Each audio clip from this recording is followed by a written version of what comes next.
Assalamualaikum warahmatullahi wabarakatuh.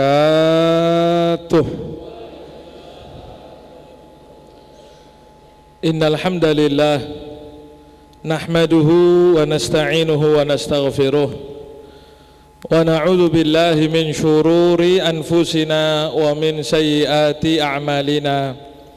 May yahdihillahu fala mudilla lahu wa man yudlil fala hadiyalah. Allahumma salli wa sallim wa barik ala sayyidina wa habibina wa qurrati a'yunina wa tabibi qulubina Muhammad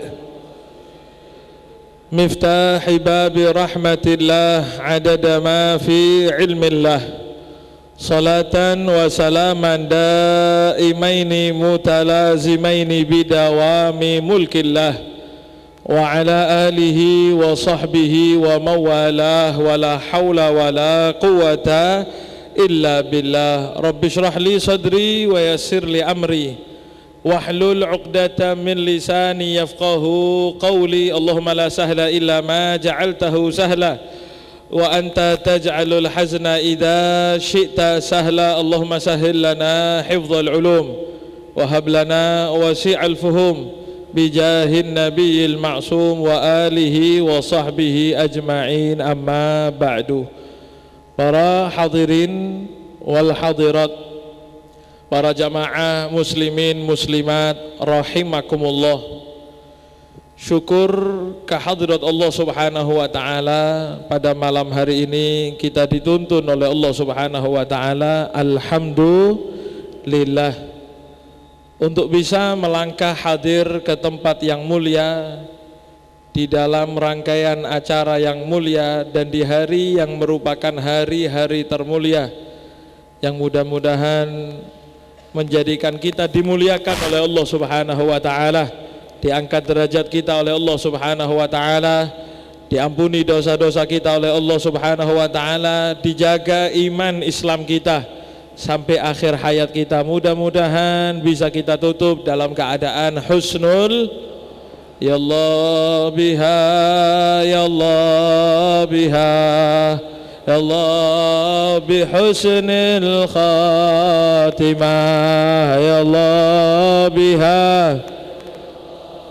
biha, ya Allah bihusnil timah, bijahi walid Fatimah umnun bihusnil khatimah, ya Allah ya Allah biha, ya Allah bihusnil khatimah, amin ya rabbal alamin. Para hadirin wal hadirat, para jamaah Masjid Agung Baitur Rahman rahimakumullah, kita berada di awal start dari penghujung 10 malam terakhir di bulan Ramadan, yang mana Al-Imam Ibnul Jauzi dalam satu kalamnya beliau pernah mengatakan seperti ini, hadirin rahimakumullah, innal khayla idza syarafat nihayatal midmar badalat qusara juhdiha litafuza bisibaq.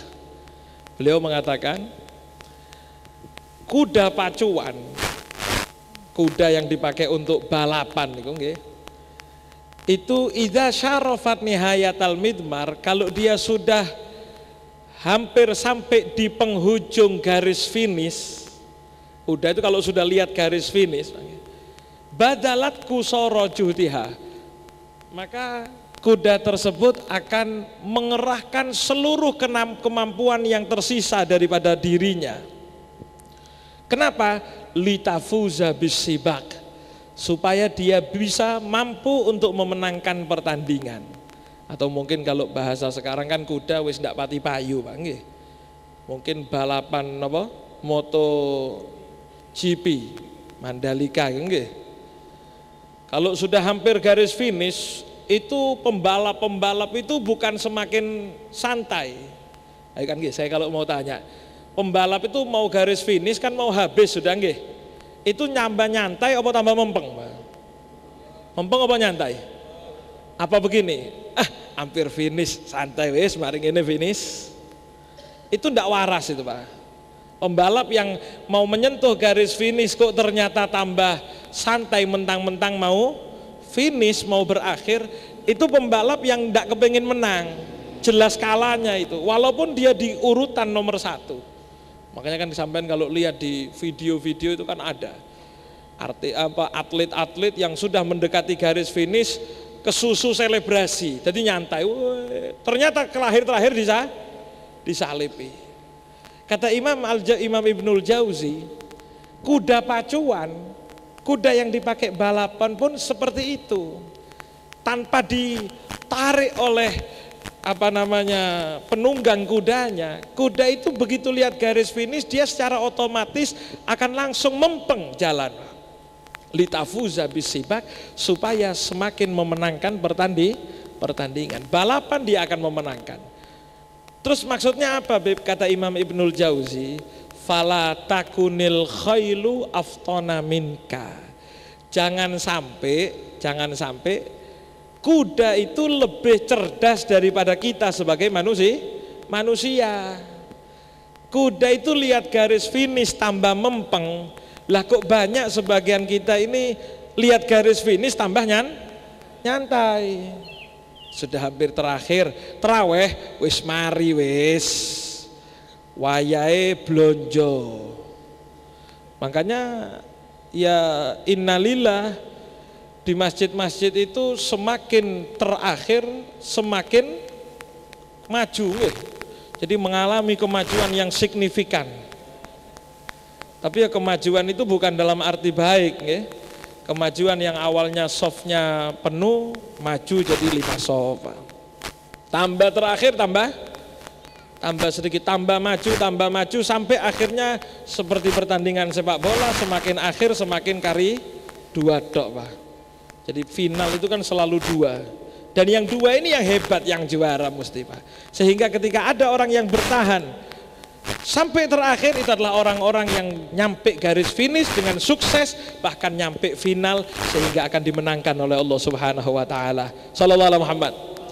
Makanya salah seorang ulama mengatakan ma baqi illa sofi. Tidak tersisa kecuali yang memang betul-betul murni, yang jernih. Kalau saringan itu kalau ada sampean nyaring sesuatu, semakin disaring, yang tersisa itu adalah yang paling jernih, yang paling lolos sampai terakhir. Makanya kata beliau, jangan sampai kuda itu kok lebih pinter dari manusia. Kenapa? Kuda nyampe garis finish semakin mempeng, maka manusia ketika kendor mau sampai garis finish itu kalah sama pikirannya kuda. Kata beliau, la'allaka idza lam tuhsinil istiqbal fala'allaka tuhsinil wada. Kata beliau, andai saja kita ini sadar bahwasanya ketika kita ini menyambut kedatangan Ramadan belum begitu bagus. Kalau ditanya, Ramadan gimana sambutannya? Taraweh, ya alhamdulillah. Khusyuk, ya innalillah, kan gitu. Karena kalau ditanya taraweh biasanya taraweh, ditanya khusyuk ya innalillah. Allahu akbar. Bismillahirrahmanirrahim. Alhamdulillahirrahmanirrahim. Nyaut amin melit, Pak. Nyaut amin ku amin. Ini ndak min. Bismillahirrahmanirrahim. Alif lam mim. Allahu akbar. Alif lam mim. Kadang-kadang sampai kebacut. Bismillahirrahmanirrahim. Nun. Allahu akbar. Woi. Nun itu belum 1 ayat, Pak. Nun itu lanjutannya masih qaf, masih tanda wakof. Nun wal qalami wa ma yasturun. Baru 1 ayat. Saking melit ya Allahu akbar. Amin. Nun. Allahu akbar. Ini namanya nyambut yang tidak betul, Pak. Andai kata Ramadan itu adalah tamu, kalau Ramadan itu diandai-andaikan sebagai tamu, ada tamu datang, Assalamualaikum, salam, amit ya. Itu kan tuan rumah yang minta selentik sidik, Pak. Bayangkan ada tamu yang datang jauh-jauh, datangnya cuma setahun sekali, nyopone melit. Waalaikumsalam. Ya Allah, apa kabar? Sehat ya? Amit ya, pamit. Ini tamu yang datang insya Allah 100% kecewa. Apalagi kemudian ditinggal. Sehingga kata beliau, andai kata kita ini sambutnya Ramadan, menyambut Ramadan itu belum baik, minimal lah kata beliau, ayo jadi orang yang baik menghantarkan kepergian Ramadan. Mudah-mudahan husnul khotimah. Sehingga ayo, semakin terakhir harus semakin mempeng, semakin terakhir harus semakin genjot, Pak. Semakin melaksanakan ibadah dengan luar biasa. Ayo dilaksanakan. Karena jangan merasa ini terakhir santai, tidak. Ada satu kejadian, hadirin wal hadirat rahimakumullah, yang terjadi di tengah-tengah bulan Ramadan pada tahun kedua Hijriah bersama Rasulullah SAW, yaitu terjadi di peristiwa Perang Badar. Di dalam Perang Badar itu ada satu sahabat Nabi Muhammad SAW yang bernama Sayyidina Umar ibnul Himam atau Humam. Sayyidina Umar bin Himam, ya. Sayyidina Umar ibnul Himam ini ketika Rasulullah SAW mengomando pasukan, jadi pasukan sudah disiapkan barisannya, pasukan ini sudah jejer dengan rapi. Rasulullah SAW memberikan motivasi, memberikan kata-kata supaya membangkitkan semangat. Sehingga diantaranya Rasulullah SAW meneriakkan yel-yel. Kenapa yel itu? Kalimat-kalimat perjuangan begitu nggih. Kalau biasanya lomba-lomba itu kan nyaut apa. Rasulullah SAW diantaranya mengatakan ahadun ahad. Pokoknya kalau semangat takbir itu ahadun ahad. Kalau kita kan biasanya mau nyemangati orang yang ngantuk, sallallahu alaihi Muhammad. Nah, untuk ngantuk-ngantuk sallallahu alaihi Muhammad. Pak. Itu yel-yel istilahnya. Rasulullah SAW memberikan ahadun ahad. Kemudian Rasulullah SAW memberikan semangat kepada para sahabat yang berjuang. Bayangkan ya, perjuangan itu 313 melawan 1000 orang. Jadi 1 banding 3 lebih. Melakukan perjalanan 250 km sekitar itu dari Madinah ke Badar. Bahkan sebagian mereka tidak pakai baju, tidak pakai sandal, Pak.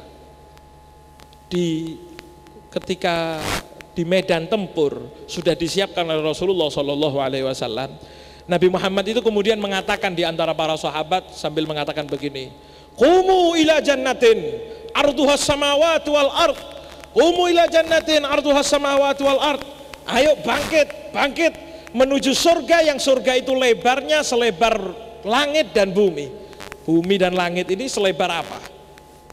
Ya jelasnya tidak selebar daun kelor, katanya pepatah, padahal ya lebar, Pak.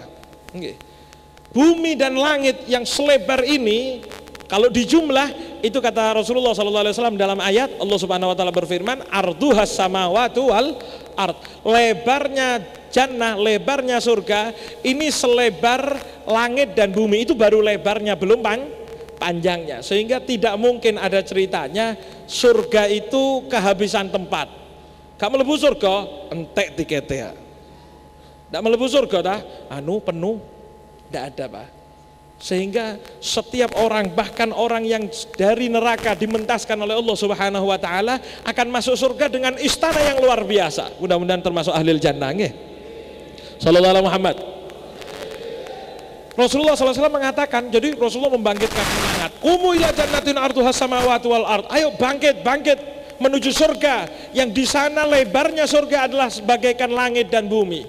Itu ada salah seorang sahabat namanya Umar ibnul Himam tadi itu tiba-tiba mengatakan begini, bakhin. Ya, itu istilah bahasa Arab untuk istilah takjub. Kalau bahasa kita gitu, apa cemetok gitu, Pak, mulut gitu. Sehingga Rasulullah SAW tengah-tengah ngomando, ayo bangkit menuju surga. Itu Kanjeng Nabi dengar gitu terus, bakhin ini tadi. Kanjeng Nabi tanya, ya Umar, ma hamalaka ala qaulika hadza? Kenapa kamu itu kok bakhin terus? Kok Ngono terus. Apa yang membuat kamu itu mengungkapkan seperti itu? Apa kata Sayyidina Umar ibnul Himam? Beliau mengatakan, "Makultu ya Rasulullah illa roja'an an akuna min ahliha." Ya Rasulullah, saya ini tidak mengucapkan seperti itu kecuali karena kepengen satu, apa? Supaya saya masuk surga yang panjenengan sebut tadi itu ya Allah, ya Rasulullah sallallahu alaihi Muhammad. Lah harus begitu, Bang. Ketika kita ini dengar sesuatu yang luar biasa, langsung doa, ya Allah, Allahumma ja'alna minhum. Ada satu orang sahabat, ini cerita lain sebelum saya lanjutkan, ada cerita lain yang terjadi ketika Rasulullah SAW menyebutkan ahlul jannah. Pernah Rasulullah SAW menyebutkan ahlul jannah. Rasulullah ngomong surga itu nanti ada yang masuk bi ghairi hisab, 70.000 orang. Salah seorang sahabat angkat tangan, namanya Ukasyah. Namanya Ukasyah. Ada putranya Habib Uwais, namanya Ukasyah nih Bang. Ukasyah, makanya kalau nyari nama itu yang keren, nyari namanya sahabat, ojo namanya wong barat, Pak. Kalau sampean kepengin tahu, Beb, saya kepengin Beb bosen nama-namanya, ya ini iku mane. Saya kepengin nama yang keren, teko nang omah. Saya kasih daftar nama keren dari sahabat, Pak. Ada namanya Ukasyah, ada namanya Surahbil, macem-macem. Ojo Alex. Kadang-kadang namanya bagus, Ali. Gaya Facebook, bikin Facebook, tidak ditulis Ali, Alex. Muhammad Ghafur atau Muhammad Abdul Ghafur, bikin Facebook ditulis McGaffer, Pak.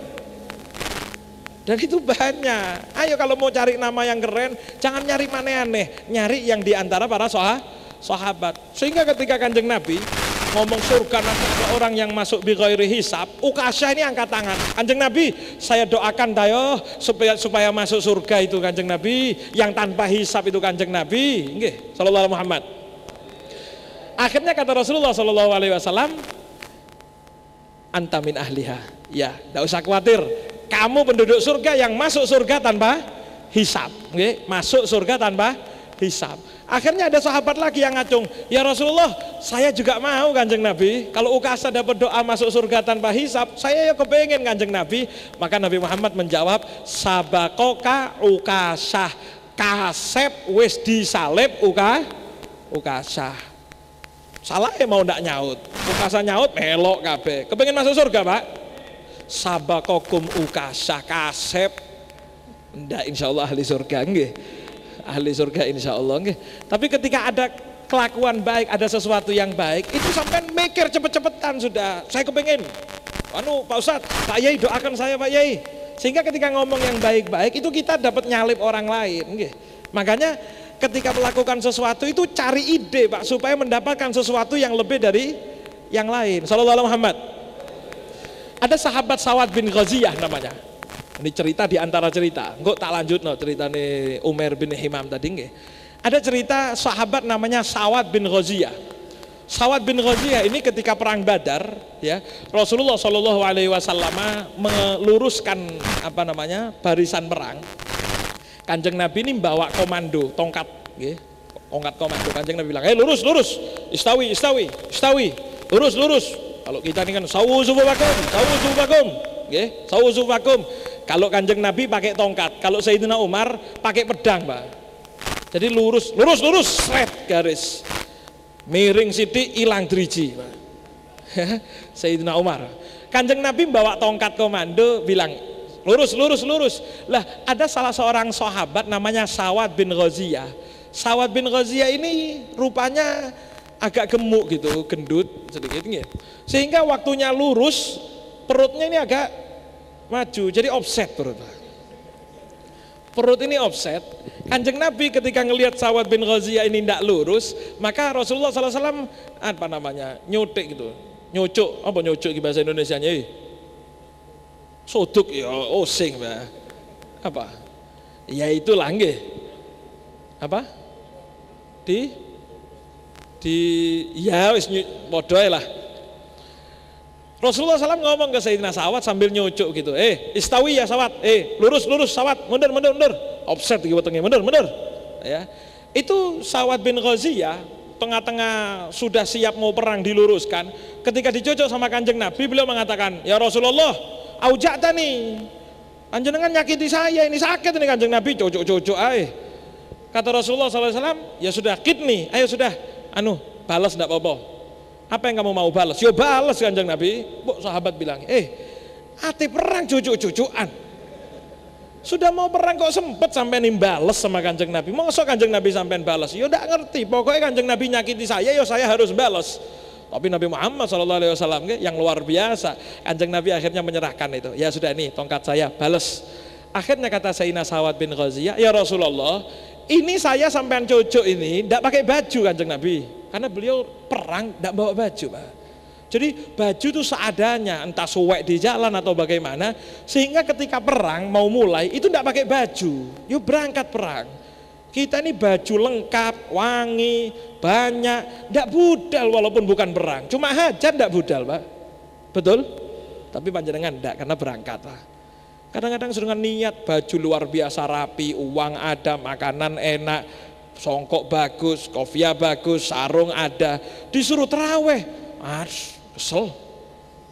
Ini sahabat berangkat, tidak pakai baju. Sayyidina Sa'ad bin Ghaziyah ketika dikatakan, ya Rasulullah, beliau mengatakan, ini saya tidak pakai baju Kanjeng Nabi, kalau saya balas panjenengan, kok enak sampean pakai baju.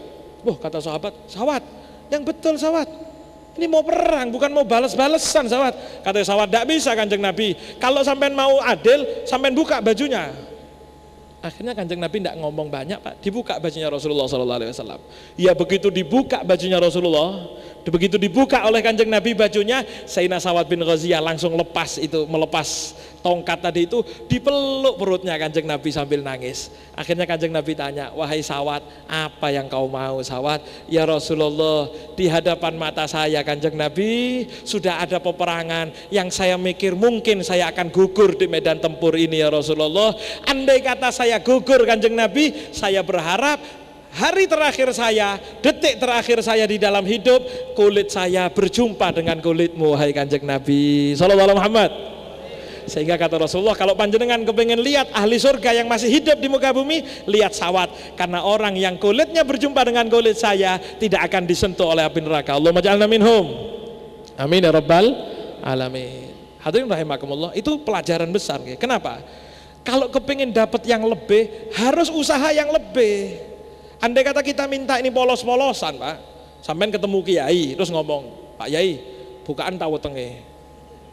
Sampai buka tak perutnya. Artinya apa? Kepengin saya peluk kayak Sa'ad bin Ghaziyah niku Pak Yai. Kira-kira buka apa enggak, Pak?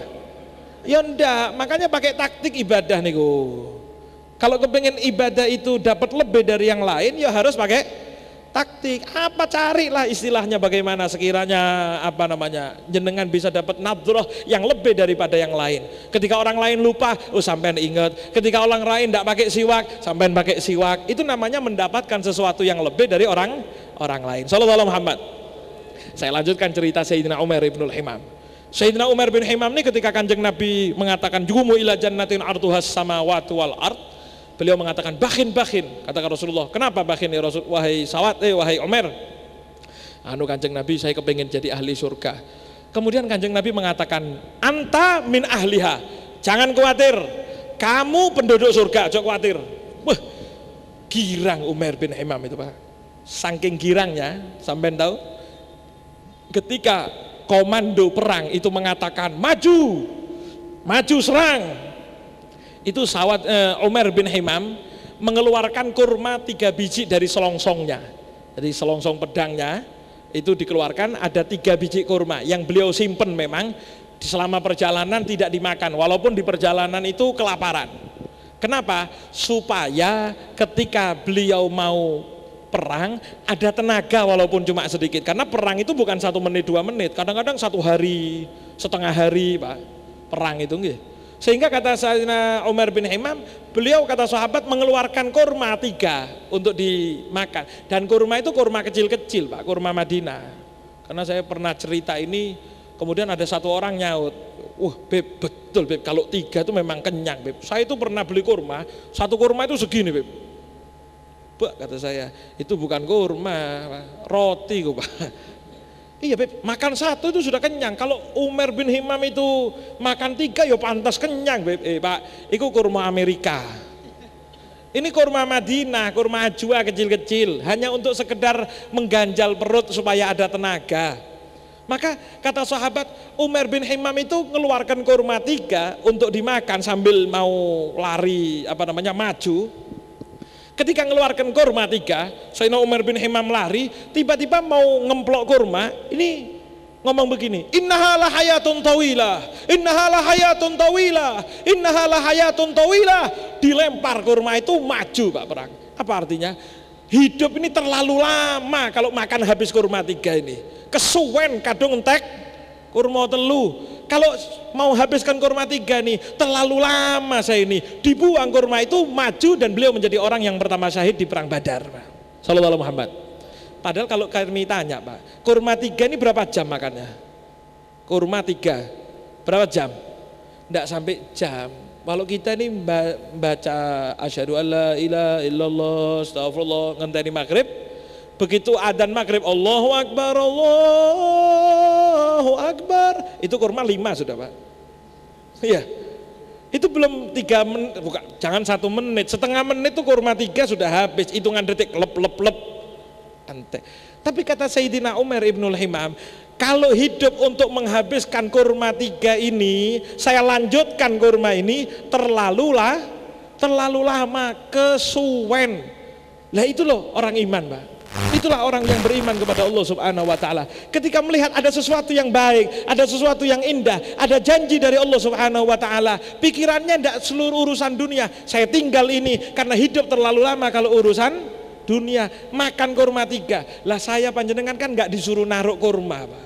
Bukan berarti mari maghrib nggak usah makan kurma, langsung terawih. Enggak, Pak. Sampai makan yang tenang, tapi waktunya terawih ayo datang, waktunya nanti sholat hajat ayo datang, waktunya malam iktikaf ayo iktikaf, walaupun nyantai tidak ada masalah. Kalau kita mau lihat perjalanan para sahabat radhiyallahu taala anhum warḍah, beliau itu semangat, hanya kurma 3 beliau mengatakan terlalu lama, kesuwen, tidak usah pakai kurma-kurmaan, dilempar kurma itu sambil mengatakan innahala hayatun tawilah, innahala hayatun tawilah. Sallallahu alaihi Muhammad. Tuh lihat bagaimana semangatnya sahabat di dalam menggapai akhirat. Ada salah satu sahabat namanya Sayyidina Abdurrahman bin Auf. Sayyidina Abdurrahman bin Auf ini, Pak, beliau di dalam perang Badar. Ini kita belajar nih, bagaimana semangatnya sahabat menuju kebaikan. Bagaimana semangatnya sahabat itu dalam meraih, menggapai sesuatu yang dijanjikan oleh Allah Subhanahu wa taala. Sayyidina Abdurrahman bin Auf ini termasuk sesepuhnya sahabat, orang kaya luar biasa, penduduk Mekah, kemudian hijrah bersama Rasulullah SAW ke Madinah. Sayyidina Abdurrahman bin Auf ini cerita, waktu saya ini baris perang Badar, saya ini baris sama Kanjeng Nabi, lurus sama sahabat yang lain, saya ini lihat kanan kiri saya, teman saya ini siapa? Ya kan tidak setiap orang itu kenal satu sama lain walaupun sahabat gitu. Sayyidina Abdurrahman bin Auf ngelihat kanan, lihat kiri. Kok katanya Sayyidina Abdurrahman bin Auf, yang saya lihat kanan kiri saya ini anak kecil-kecil, anak muda, bukan orang yang tua yang sudah pengalaman perang, anak-anak yang sangat muda sekali. Karena perang Badar itu, Pak, yang ikut bukan hanya orang tua, anak-anak muda itu ikut semua. Bahkan ada salah seorang sahabat, saudaranya Sa'ad bin Abi Waqqas. Saudaranya Sa'ad bin Abi Waqqas itu dikatakan ketika berangkat perang Badar umurnya 13 tahun. 13 tahun. Kalau saya sampai masih main neker itu, Pak, ini budal perang. Perang asli, bukan perang-perangan pakai pedang-pedangan itu, Pak. Ini perang asli berangkat, sehingga sampai di satu tempat Kanjeng Nabi nyortir. Rasulullah SAW memilih, ini terlalu kecil pulang, ini terlalu kecil pulang, ini terlalu kecil pulang. Sa'ad bin Abi Waqqas ngelihat saudaranya ketika Nabi Muhammad nyortir itu singit-singitan, Pak. Jadi Kanjeng Nabi di kiri, singitan di belakangnya orang. Nanti Kanjeng Nabi geser, beliau geser juga singit-singitan. Sehingga kata Sa'ad bin Abi Waqqas, Dek, lapo singit-singitan? Kenapa kamu sembunyi? Saya takut ketemuan Kanjeng Nabi. Itu bukan ketemuan takut diamuk, Pak. Saya takut kalau ketemu Kanjeng Nabi saya dipulangkan. Saya kepengen perang ini, Pas. Saya ini kepengen berangkat perang. Kalau Kanjeng Nabi lihat saya kok kecil ini pulang, nah ternyata yo sehebat-hebatnya singit-singitan sahabat, Kanjeng Nabi ketika inspeksi ngelihat seperti itu, Kanjeng Nabi kelihatan, Ibn Abi Waqqas, adik Abu Waqqas, Sa'ad bin Abi Waqqas, ini adik kamu, nggih, kamu terlalu kecil, umurnya berapa? 13 tahun, pulang. Ya disuruh pulang, nangis, Pak. Nangis itu, ya Rasulullah, kata Rasulullah, kenapa kok nangis? Saya ini kan kepengen perang, mosok disuruh pulang. Itu kata Sayyidina Sa'ad bin Abi Waqqas, adik saya itu ketika berangkat perang, jangankan pinter main pedang, ngiket talinya pedang untuk saya diselempangkan di punggungnya, itu loh saya yang ngikat. Jadi untuk ngikat sendiri tidak bisa Pak, tapi semangat sahabat itu Pak. Jadi anak muda-muda ini ya luar biasa ketika punya semangat ngalah-ngalah yang tua Pak.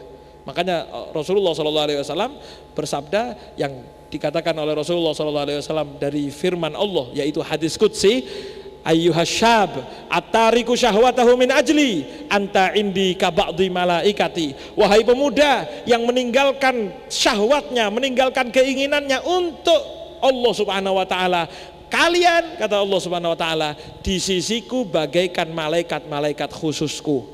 Kalau kita mau tanya, malam-malam Ramadan ini cangkruan paling enak Pak. Melekan itu enteng, betul? Jadi kalau anak muda-muda ini main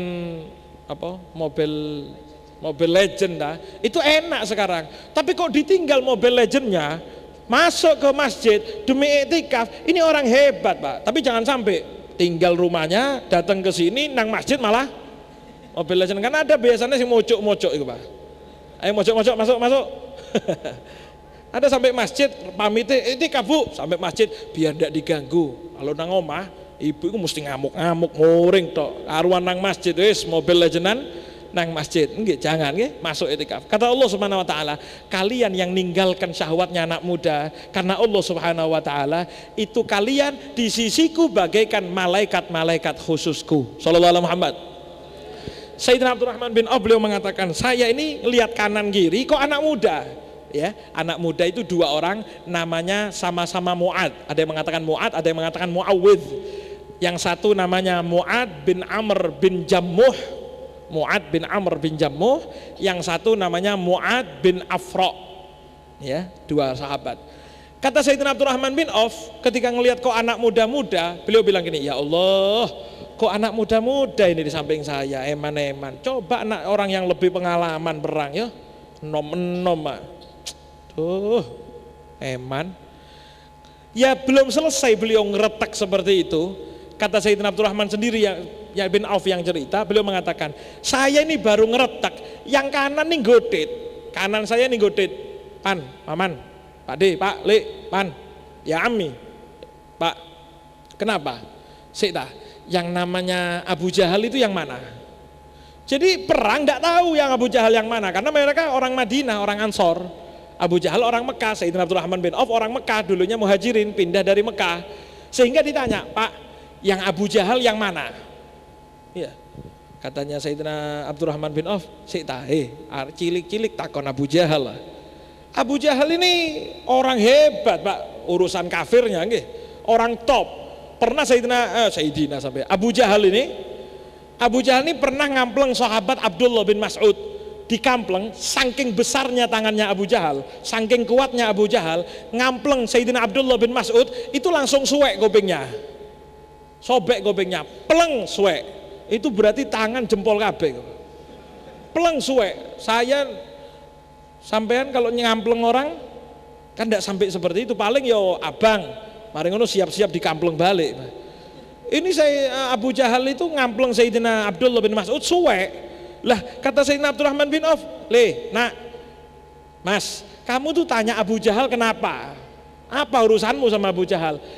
Anak yang di kanan saya ini ngomong begini, ya salah satu dari dua Mu'ad itu ya. Kata Sayyidina Abdurrahman bin Auf, Pak, saya ini tidak tahu Abu Jahal, makanya saya tanya kepada jenengan.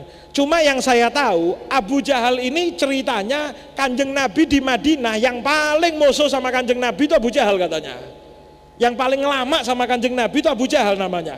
Yang paling nindas Kanjeng Nabi itu katanya Abu Jahal. Iya betul, terus apa maumu? Panik kan Nabi Abu Jahal. Katanya anak tersebut yang di sampingnya Sayyidina Abdurrahman bin Auf bilang begini, Pak, andai kata sampai tunjukkan saya mana Abu Jahal, pilihannya cuma dua. Apa? Kalau ndak saya yang mati, ya Abu Jahal yang mati. Wis, ndak ada pilihan lain. Pokoknya kudu ono sing mati. Ya saya, ya Abu Jahal. Kata Sayyidina Abdurrahman bin Auf, luar biasa kecil-kecil cabai rawit ini Pak.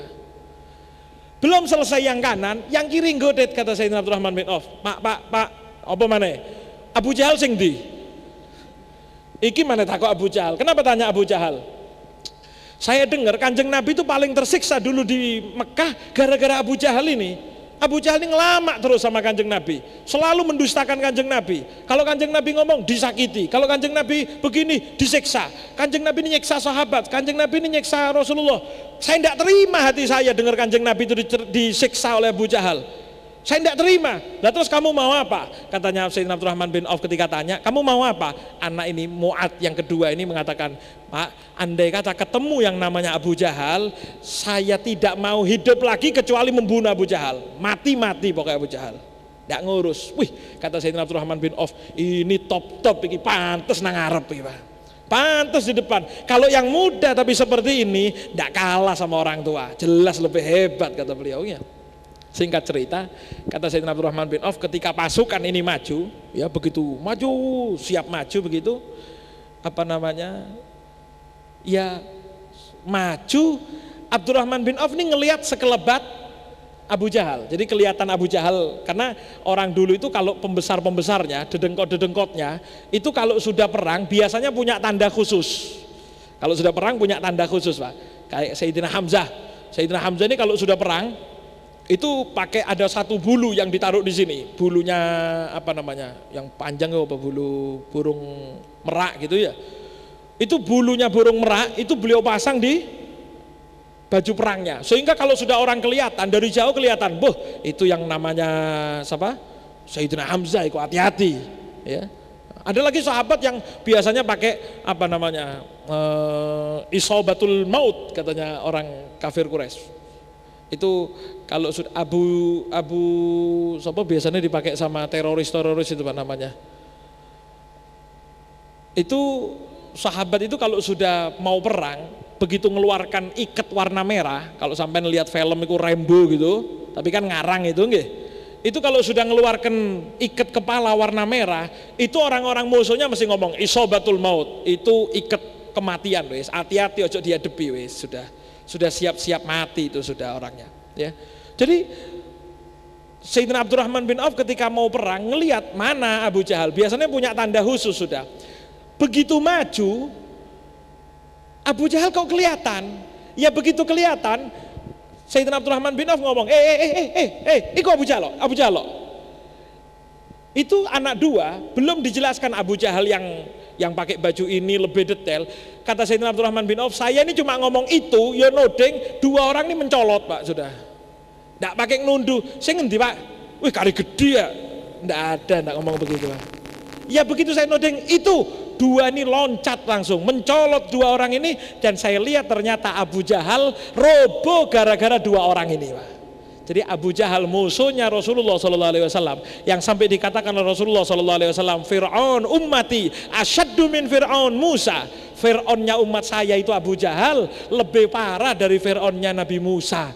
Kalau Fir'aunnya Nabi Musa ketika mau mati masih mengatakan amantu bi Rabbi Harun wa Musa, ya sudah ya Allah saya percaya sama Tuhannya Nabi Harun, Nabi Musa. Tapi Fir'aunnya Rasulullah yaitu Abu Jahal mau mati pun masih ngomong kirim salam sama Nabi Muhammad, ana aduwuhu fid dunya wal akhirah, saya ini musuhnya dia dunia akhirat. Sudah mau mati saya ngomong ngono.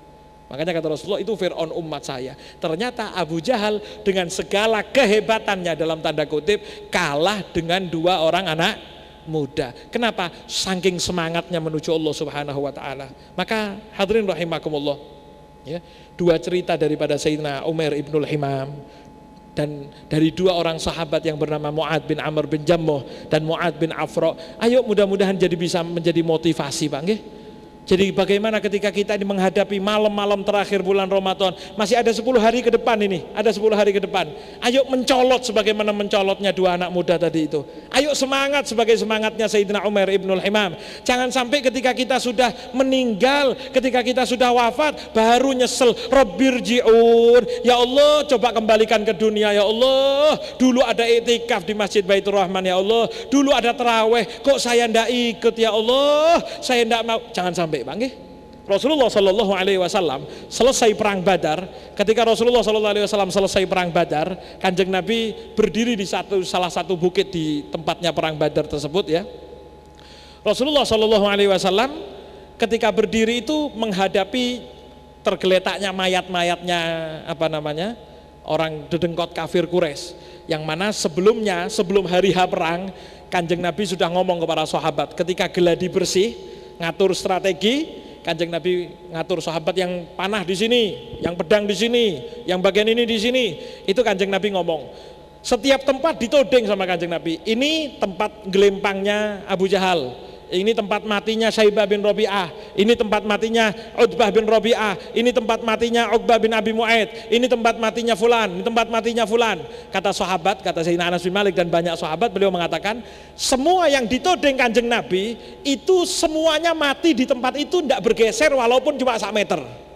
1 meter tidak pas sama tempat yang ditunjuk oleh Kanjeng Nabi Muhammad SAW.